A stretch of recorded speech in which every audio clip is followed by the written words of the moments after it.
What is up, film fans? Big day.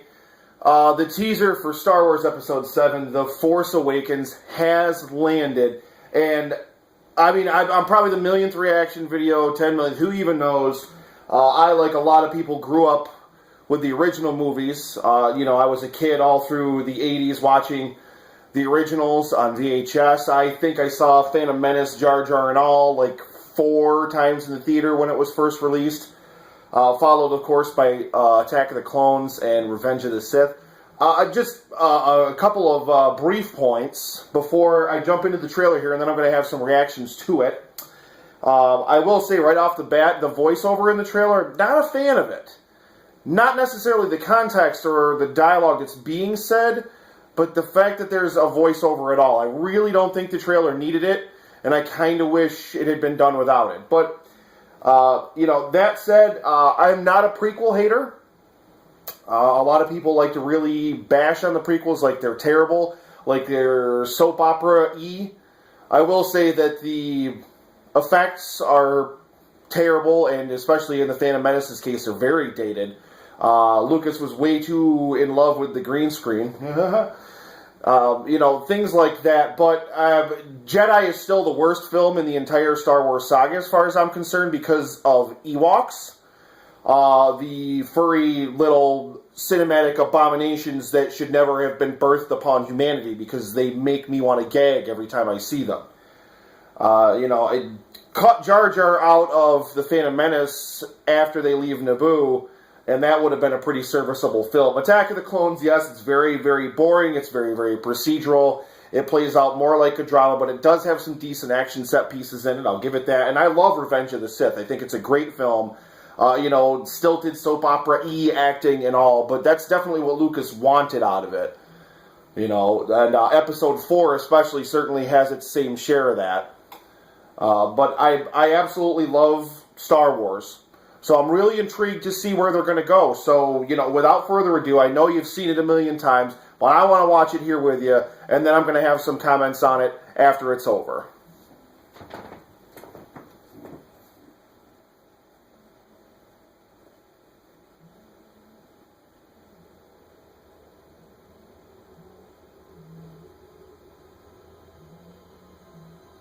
There has been an awakening. Have you felt it?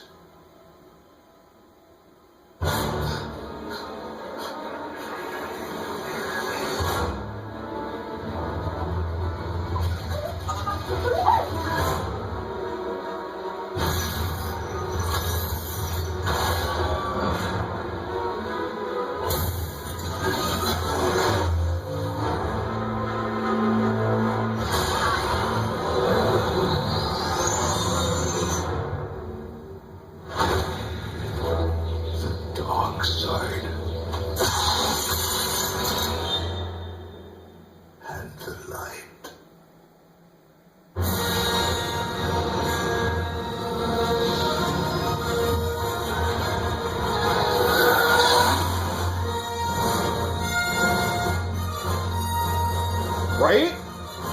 Right?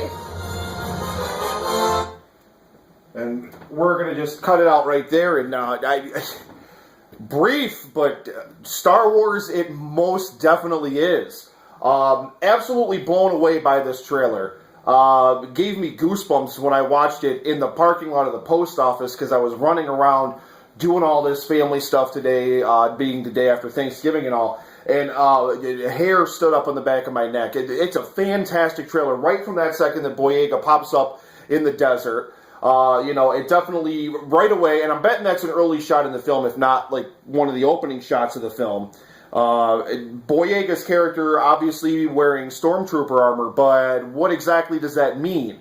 Is his character a good guy? And speaking of stormtroopers, we see them in the flick. They're obviously gearing up for battle, getting their weapons ready, and there's some kind of craft where the platform is landing. I'll say this, I'm really, really excited in this trailer that we're getting a lot of battles outside of space. I'm sure we'll get space battles. I'm sure that we're going to see some of those too. But in this, we see the Falcon.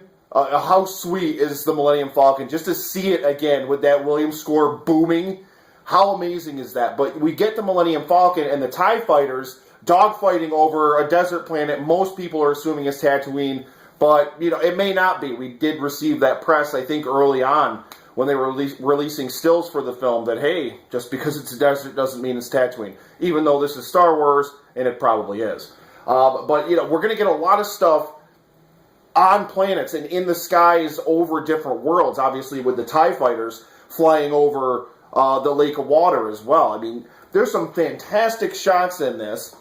Like I said, Boyega is a stormtrooper. Are stormtroopers good guys? Why are there still stormtroopers around 30 plus years after the fall of the Empire? And obviously, the X-Wings are still very, very similar. I mean, there's some differences, obviously, but still very similar to the craft that we saw in the original trilogy. And the pilot, that's Oscar Isaacs, of course, who was just recently cast as Apocalypse in Days of Future Past, but it's still with the Rebel insignias and stuff like that, too. So, why? This is 30 years. It's not like, just a quick sequel like a couple years later. This is like 30 years after the fall of the Empire. But we, of course, don't know the state of the galaxy. We have no idea what happened in the larger galaxy. All we ever saw, of course, if you saw the special editions, you saw all the different celebrations on the different worlds and toppling the Emperor's statue on Coruscant and things like that. But what exactly does this mean for the galaxy? I mean, I've read even some rumors that maybe the roles have been reversed. That our guys in the TIE fighters there, or our guys in the X-Wings there, might be good guys. But then, of course, you've got the TIE fighters and the Falcon dogfighting at the end of it. But, who's to say that the Falcon's even being piloted by Han Solo? Who's to say that it's not also an enemy ship? Now, granted, a lot of that stuff would probably piss me off as a purist and as a Star Wars fan. So I don't necessarily think they're going to go that way with a lot of it. But it's interesting to speculate exactly what direction they're going to go with.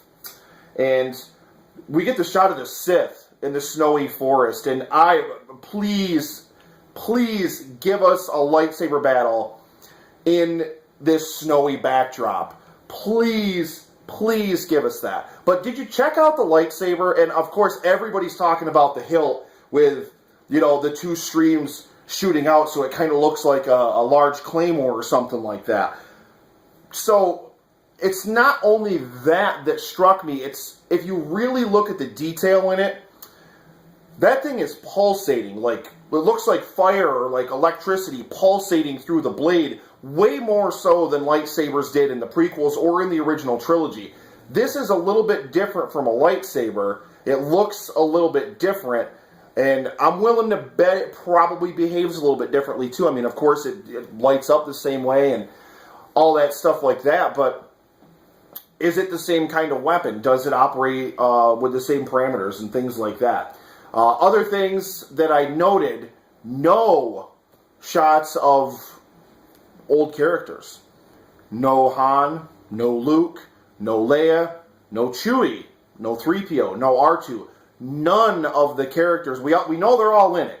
All of them are going to be in it. And I expected that in this teaser, and I'm really happy we didn't get that. I'm really happy that they didn't go with, let's show all the money shots of all the old characters, because we're going to get those in later trailers, I'm sure. But for now, I think that what they really wanted to do was put out a teaser that said all over it, this is Star Wars, before you ever saw anything that was super familiar. I mean, obviously stormtroopers are familiar, but not, we didn't see a Skywalker in there. We didn't see any of that kind of stuff. So I was really happy with that decision. Overall, like I said, I just love the trailer. I love the feeling that it emotes. I love all of the practical effects that we saw in it. This will not be nearly as CG heavy as the prequel trilogy was. It will still have a lot of effect shots, but if they are of the quality of the Falcon dogfighting with the TIE fighters there over the desert planet, then I think we're going to be in pretty good shape.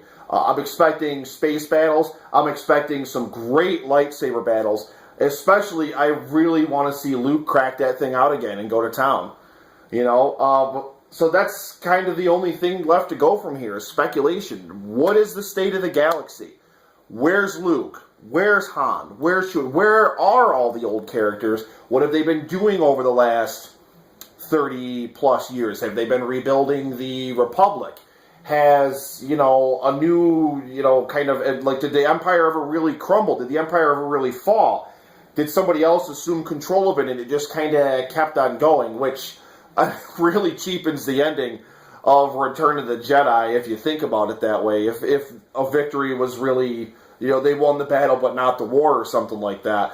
I could see it maybe going that way, but I'm intrigued. I'm very, very intrigued. This just raises a lot more questions for me in terms of what we're going to see. What we can expect from JJ's version of Star Wars, which, if this trailer's any indication, then we're all in for a great ride. December 2015 is way too far away at this point. I can only I'm just going to watch this about 100 more times after I'm done with this. So thanks for watching, guys, and let me know what you thought after the jump. I've talked to a lot of people about this today, and let's hear some speculation. I want to talk to people what they think is going on, and like the state of the galaxy, the plot, where all of our heroes are and stuff like that. And, if any of that rumors, I won't mention them here, but if any of those rumors are actually true that we've heard about our different heroes. So comment after the jump, and I'll see you later.